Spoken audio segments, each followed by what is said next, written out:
Hello and welcome to the Sandip Roy Show on Express Audio. The Sandip Roy Show.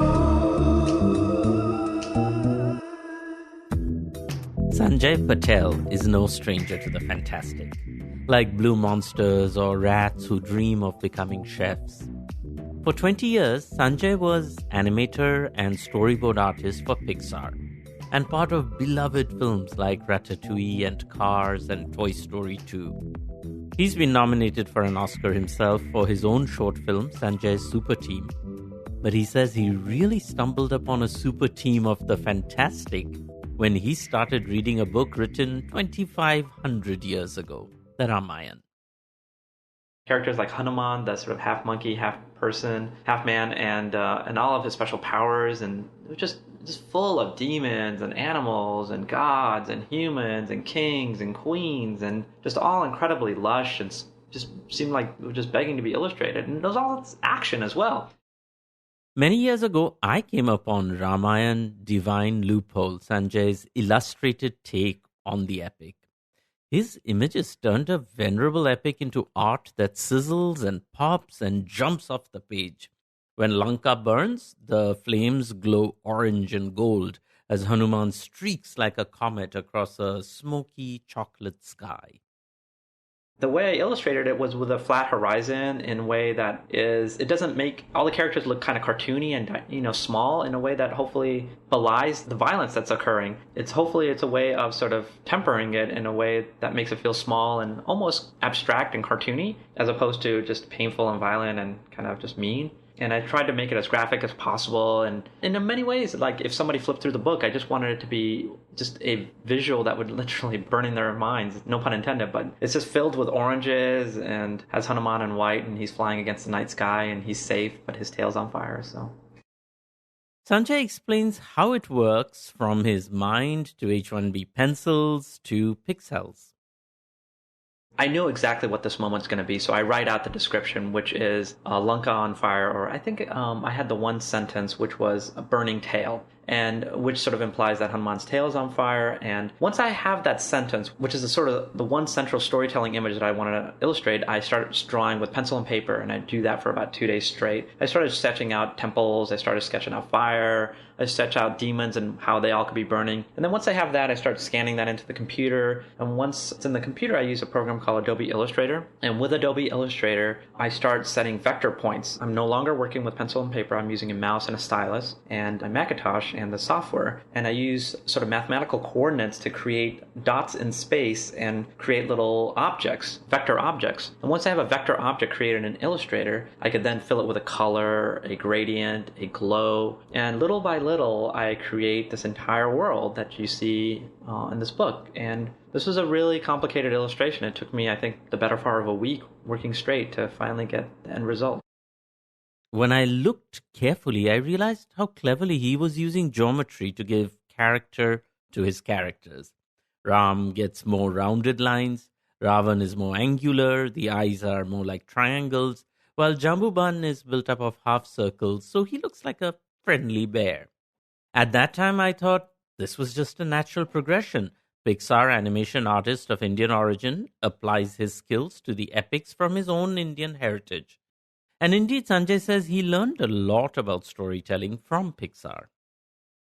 What we do at Pixar is we make characters, stories, and situations relatable, i.e. if there's, for instance, an Up, there's the character of Carl who's going through, he has to deal with, or he has to cope with the fact that his wife passes away and he has to learn how to live life again. So, which is a really dark theme, but we present it in a way that's very relatable and cute and appealing. And so in many ways, the Ramayana is something that's really abstract and foreign and just completely dense for somebody in the West to sort of even begin to tackle. And, my job as an animator and as somebody that's sort of been trained at Pixar is, I have to sort of single out, like, what's the storytelling images? What are the things that people can relate to? And what is the simplest way to present these ideas? And I just thought, in terms of what we do at Pixar is we make great characters. And so the Ramayan's filled with such rich, simple characters. And so Hanuman is very friendly and he's very magical and very devoted. And so it's very easy to sort of characterize him and that paint him in that light. Whereas, and Ravana the same way, he's, I could just sort of characterize him as a demon, and it's very clear and gettable and relatable. And Rama is this,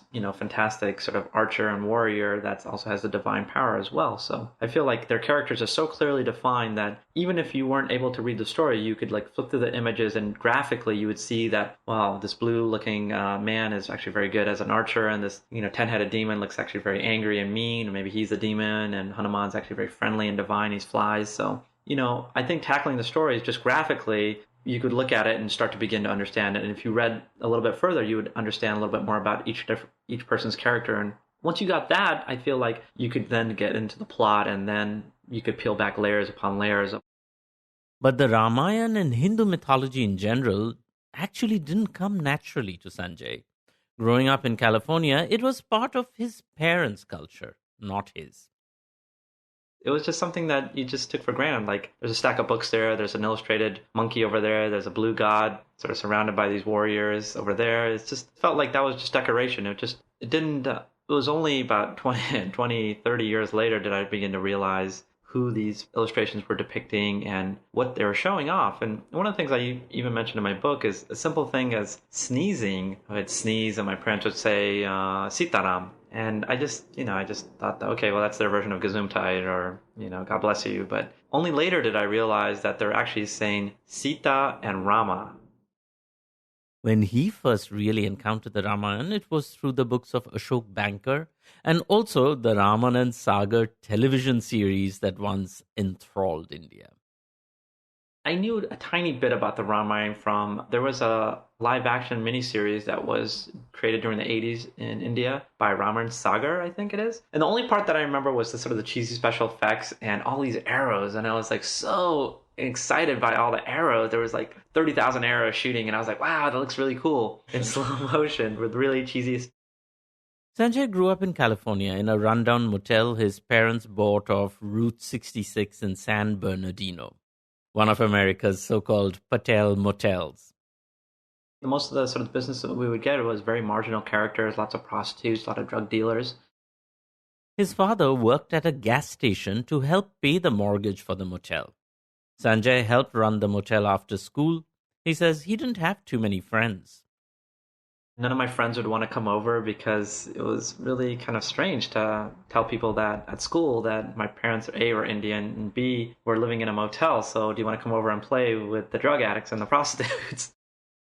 He was even cut off from his own community. His mother had been diagnosed with schizophrenia after he was born. It meant they rarely went to even Indian functions. Been able to have the same 4-sentence conversation with my mother ever since I can remember, which is, what's my name? So she would ask me my name, and I'd tell her my name. She would ask me where I'm living, I'd tell her where I'm living. And then she would ask me what I've eaten. A lonely kid in a rundown motel, he just loved to draw. But even his images did not speak to his mother. Growing up, every day I'd be drawing, I'd be making models, and many times she would destroy the things I'd make, and I would be devastated, but she just didn't understand what I was doing. So unfortunately, there's just, even photographs, there's just no way to reach her. And I wish I could draw her something. I even drew pictures of her, and it just doesn't register. So it's very true what I wrote. She's in a world that is an absolute mystery to me, and I just wish I could see her and be with her in that space, even for a day. He had to invent his friends, and they weren't named Ram, Lakshman, or even Sanjay. I spent a lot of time just reading comics and drawing. It was very simple, actually, upbringing, and kind of lonely in many ways. And really the only thing that kept me company was my comics and my drawings. Really excited by Marvel comics. I was really into G.I. Joe comics. I used to collect all kinds of comic books. I would draw from them, like X-Men, G.I. Joe, and I would love trying to focus on like ninjas. I'd draw all kinds of ninjas. I think I wanted to be a ninja. His art was a way to create another world for himself.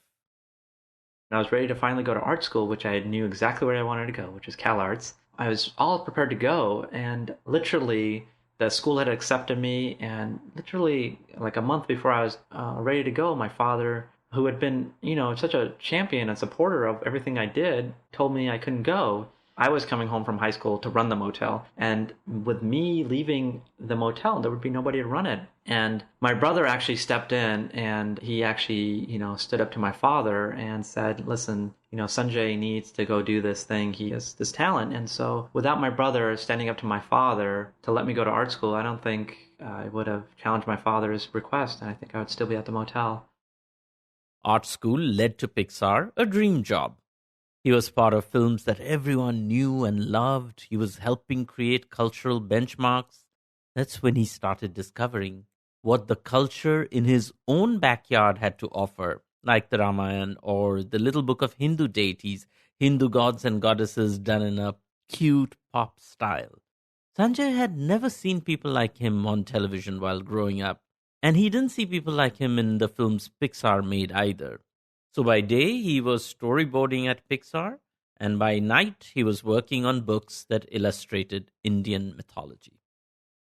I think I was at a point in my life where, I was very inspired. I was waking up to what it means to be the Indian part of Indian American, And so I was very inspired and motivated to embrace all the things that I rejected, which was, my Desi heritage. And so I was doing this full time, I was working on this obsessively. And I saw that working on, the books, that was what I was doing while I was working at Pixar during the day, it meant that it really was a bad spouse, And so my first marriage ended because, I was just working all the time. And so I just kind of had to realize that I had to make a choice between my day job, which was increasingly something that just wasn't a source of passion, which was working on these Pixar movies, or my night job, which was, retelling these myths and these stories from India, which I was very excited about.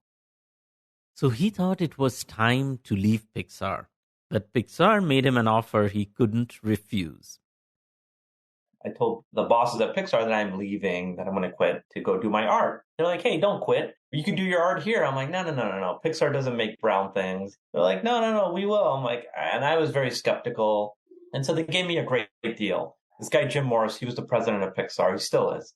He's like, listen, I will let you develop anything you want for 6 months. If we don't like it, you could take it back. You could quit. You could do it the way you want to as well. And so, I was still afraid, to be honest, Sandip. And I talked to my dad. My dad's like, Sanjay, these people put clothes on your back for 20 years. They took care of you. You at least should try to do what they're asking you to do. And even though I was afraid, I did try. He pitched them 3 projects. The one that the creative head John Lasseter loved took Sanjay right back to the motel he thought he had left behind.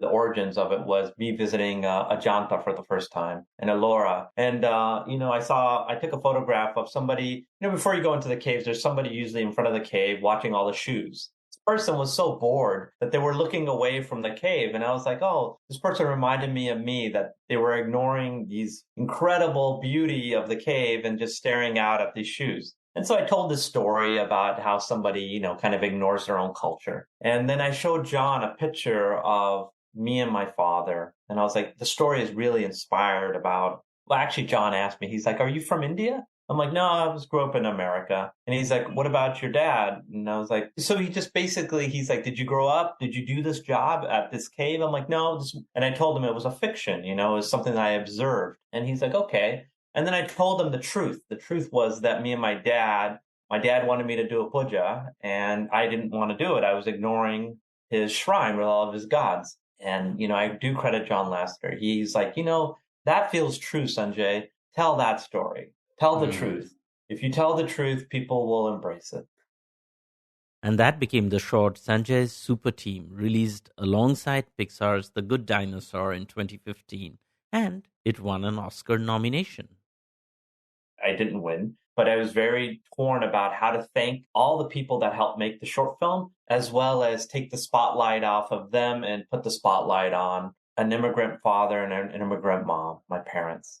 That's, to me, the people that those are the 2 people that I wanted to acknowledge. And I didn't know how best to do it in the short amount of time I had. So I was very nervous about what I would say. But I just felt really indebted. I would have no story to tell if it wasn't for mom and dad. He didn't get to make that Oscar acceptance speech, but Sanjay's super team was a way for him to say thank you to his parents, especially his dad. I think he was very moved. I think he understood exactly how important. I think he felt that his son had acknowledged what the dad had done so silently and quietly for most of his life. I think he felt grateful. After an Oscar-nominated short, one would think the next logical step would be an animated feature film with the first ever Desi main character. Pixar even asked if he wanted to develop a bigger project.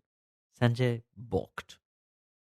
They're in the business of entertainment, pure and simple. If there's representation, great, but so long as the representation drives business. And, nobody ever said that to me in any direct way. So I was never feeling rejected because they said, hey, we want entertainment, not representation. But I did know that silently, I just felt very scared to try to balance both. And instead, I felt safer doing that on my own in a way. And it felt like television there's less money, there's lower stakes. And it just felt a safer place to mess up and to grow, really. I think I was raised in a world where I didn't see any depictions of me, being in animation and cartoons or in the art schools that I went to. And then furthermore, I was in a very successful business called Pixar that I was the first South Asian that got to make something there. I think it was very scary to be the first. And I felt safer doing it at home alone. Also, he says after 20 years, he was feeling the strain on his body. And I was getting very clear signals from my body, Sandip, that I couldn't keep doing the things that I did as a young man, which was to say I was afraid to move up the ladder or move up the chain I was very afraid of trying to be in charge and trying to not be the grunt that's just doing the work, but actually leading other artists in terms of expressing the ideas. And so, I got very clear signals from my body. I actually had to take a year off from work, and I had a corneal transplant in my left eye. And I had a year of where I couldn't work and I couldn't draw, but I had a lot of time to think. So he moved back to Los Angeles, where his parents still lived, still running the motel, and he started developing his own content on his own portal called Ghee Happy. I knew about ghee because every morning me and my dad would do a puja or arti, and he wouldn't use butter, he would use ghee, because ghee is that he would offer to the gods, because it's obviously, boiled butter that has all the impurities out. Right. And so there was this two ideas there. Number one, the idea that, when you take something and strip it to its essential nature, felt like what I was kind of doing with the art, which was I was taking this incredibly rich symbols of Hindu deities and kind of stripping them down or kind of boiling them down to its essence. And so in some ways that was ghee. And then the other part of it was the happy, which is, of course, making, basically boiling it down to its absolute essence and figuring out a way to share that in a way that's joyful. But now he was remarried, had kids of his own, and he wanted to create content that was aimed at preschoolers. So when I was at Disney, Netflix basically called me and said, hey, we want to do a preschool show based on the Little Book of Hindu Deities. I'm like, fantastic. I'm interested in preschool. I have two preschoolers now, 2 children. So yes, I'm watching a lot of preschool content. This would be marvelous. But the only problem is Little Book of Hindu Deities, there's no stories. It's just an encyclopedia of deities. So he turned the deities into characters like Kali and Karthik and Ganesh, who become little kids having kid problems. Diwali, spreading joy and having fun at Diwali. Blessings for everyone.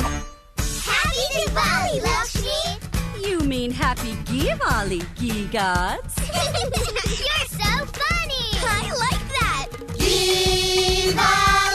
Sweet music. Lakshmi's blessing. Diwali. Ring-a-ling-a-ling. Yeah. Diwali. Celebrating joy creating. Diwali. Come on, join the fun. Diwali. loved it. With the Hindu, with our little cast of characters, we have a mix-up. Krishna feels that, oh, that Kali is his sister, and so he runs around, trying to protect Kali because he understands that, oh, this is a tradition where a sister will tie this thing around a brother's wrist and the brother is supposed to protect his sister or to keep an eye on her. And Kali is, of course, this feisty, spirit of, she's the most powerful spirit out there. And so he tries to protect her. And instead, he winds up in a situation where Kali needs to protect Krishna. And inadvertently, Krishna ties a Rakhi on, Kali's wrist. Sandip, I never set out to tell a gender swapping story where Krishna is going to tie Rakhi on, Kali's wrist. But boiling these stories down to the essence can be tricky as well. He remembers doing an episode about Krishna as the butter thief or Makhan Chor. So let's say we were doing a story about Makhan Chor, basically one of the kind of great. This is an easy one in terms of stories about Krishna and how mischievous he is. And so, from a Western preschool perspective, the executives are, well, stealing is bad. We don't want to reinforce stealing to children. What does Chor mean? Chor is stealing, of course, right? Right. And so we were talking, this is fascinating because in the East, or at least in India, Makhan Chor is, this is a beloved tradition. Right. Luckily, they had mythologist Devdutt Patnaik as a consultant. And so, having talked to Devdutt, he helped us understand what is beneath this idea of stealing a little piece of butter and what it means and the depth of what you're trying to say. And I think really he helped us understand that, oh, this isn't about stealing. This is obviously about getting people to loosen up with the rules. That's what Krishna does anyway, right? He helps people break the rules, bend the rules, and to loosen up with the rules around this is my property versus this is your property. Mm-hmm. And so then we go back and we explain this to our executives. Last month, some 20 episodes were released on his YouTube channel, Ghee Happy. I was afraid to make a movie at Pixar. One movie is about 70 minutes. We did 200 minutes. Okay, we did almost 2 movies worth, and it gave me the confidence to practice and try things, make mistakes. And I'm very proud of the stories and the learnings. But these are fraught times to being playful with characters from mythology. There are a lot of sacred cows out there, and taking offense has become an industry. But Sanjay was pleasantly surprised by how people received his books. I was really worried that I was going to offend a lot of people. I was going to upset people by sort of the tongue-in-cheek nature I describe the deities in and how sort of loosely I, illustrate them in and how fun and lively I make them. But I'm an animator. I just draw little cartoons. I barely understand this, mythology, this culture, let alone, act as a curator and sort of cultural host to this great tradition and this sculpture. So it's been incredibly gratifying. I think sometimes the most gratifying things is when cousins or little teenagers who are as cynical as they could come, actually email me and they say, this is something that actually makes me interested in what my parents were trying to tell me. But Ghee Happy ran into some problems from unexpected quarters as well. Some of his left liberal artist friends were worried that he was inadvertently feeding into the Hindutva project as well, basically helping make Hindutva cute. An artist friend in India helped him sort things out in his own head. He's like, politicians have taken the symbols and they've used it for their purposes. He's like, because artists have abandoned them. He's like, it's important for artists to also take these symbols and to help show what they're supposed to, what they can represent, and the diversity of what they can represent, and the richness of what they can represent, to counteract what the politics have done. Some suggested he widen his canvas, maybe include other religious figures, Dalit icons. Sanjay read up on Ambedkar. He had conversations about the anxieties of minorities, but he also felt uncomfortable co-opting them into his work because they were not really part of his growing up in that puja room, in that motel in California. He couldn't shoehorn them into his childhood stories. On the other hand, it had been a long road back for him to his own cultural heritage, and he couldn't abandon that either. We must have fun. We must have fun. And we must remind people that this is for us to find joy and to find love and to find connection through and to have fun with. In other words, don't worry, be happy. That's the goal of Be Happy. I would say that's the goal of me today. Upholding the tradition while simultaneously evolving it. We can do both things. And he has certainly been busy doing it. Back at home, his father, now in his 80s, is still at the motel. His mother passed away recently, and Sanjay was thankful he was there with her at the end. Because my mom was in the house, that meant 2 of her sisters come. So we had other Lakshmis, and then that meant her 2 brothers came. So we had 4 other people. At any one time, there were 2 Masis living in our house. And so my family, my 2 boys got not only grandma, they got 2 other Masis doting on them. This is the best. This was the best. That actually almost the second episode that we launched on Gi Happy has a dedication. The episode's about Lakshmi. It's about Diwali.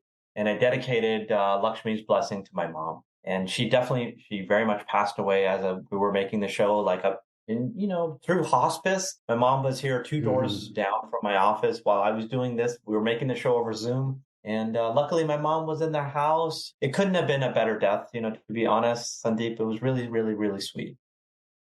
Once Sanjay had lamented that his art could not reach his mother, but he also realized that in some ways, his mother helped make him an artist. He dedicated his book Ramayana, The Divine Loophole, to her. The dedication reads, "The mystery of your mind led me to my art and to my own inner world." Because she wasn't able to sort of nurture me in maybe the way that maybe a healthy mother could, it really forced me to sort of take care of myself and become much more introspective and become much more artistic and rely on things to keep myself company. And I think my mother's sort of condition absolutely created those conditions for me to become much more sensitive and artistic. So I do wish my mother was healthy, but I also see that it might not. I wouldn't be the person I am today, and my art wouldn't be this way. So yeah. And thus we come full circle. The boy who ignored his father's deities in that motel room in California now tells stories about these deities through his son. And while his son might not be doing puja, he has learned to sew and sews little stuffed toy versions of the characters his father creates. This is the character that kind of runs the school. His name is Guru. And the fun part of this character is that he hides things in his beard. And so my son put a little pocket there. And then he made a little Krishna, of course, as well, which is fun. And then he's made a little Kali plushie as well. That's a long way to come for the boy who grew up with Looney Tunes and G.I. Joe, ignoring the fabulous stories of monkey gods and blue-skinned heroes at home. Unlike his father, though, Sanjay Patel isn't trying to make his sons do puja and arti, but they do have rituals of their own. I think if there's any ritual in our house, it is storytelling. Sanjay Patel is an Oscar-nominated animator and illustrator. He worked at Pixar for 20 years, contributing to many of their most famous features, and created his own Oscar-nominated short film, Sanjay's Super Team. He's the author and illustrator of many books, including Ramayana, Ganesha's Sweet Tooth, and the recently published Ganesha's Great Race, and the Gi Happy board books, where you can learn more about Hindu deities. Sanjay's series of 20 episodes aimed at preschoolers premiered last month on his YouTube channel, Gi Happy Studio. This profile was produced from 2 separate interviews with Sanjay Patel more than a decade apart. Send us your reviews, Gi Happy or not, wherever you get your podcasts from. Find us on Facebook and Twitter and Instagram at Express Podcasts. Thanks as always for listening. This show was produced by Shashank Bhargava and edited and mixed by Suresh Pawar. This is Sandip Roy on Express Audio, and from all of us, a very happy, Gi Happy New Year.